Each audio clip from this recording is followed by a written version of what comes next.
మనకి ఒక నెల రోజుల నుంచి రథం ఎప్పుడండి అంటుంటాం.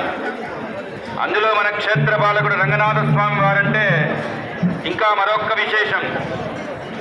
అందుకే రంగనాథ స్వామి వారంటే పెరుమాళ్ళకే పెరుమాళ్ళు, పెరియ పెరుమాళ్ళు అంటాం. రాముల వారు ఆరాధించిన దేవుడు ఎవరయ్యా అంటే రంగనాథ స్వామి వారు.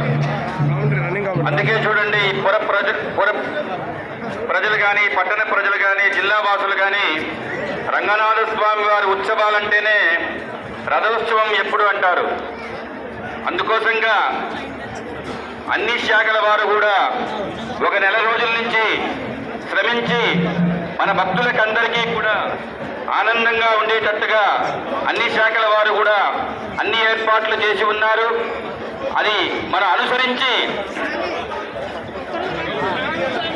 భగవద్ ధ్యానంతో ఆ రంగనాథ స్వామి వారి రంగనామంతో ఈ ఉత్సవాన్ని వైభవంగా జరుపుకుందాం. దీని భక్తులందరూ కూడా సహకరించాలి. రథం బయలుదేరేటప్పుడు రోడ్డుకి ఇరువైపులా ఎవరు మధ్యలోకి రావద్దు. ఇవన్నీ కూడా చక్కగా చేసిన దానికి అన్ని శాఖల వారు వచ్చిన్నారు. అందరం ఒక్కసారి ఆ రంగనాథ స్వామి వారిని స్మరిద్దాం. రంగనాథ భగవానికి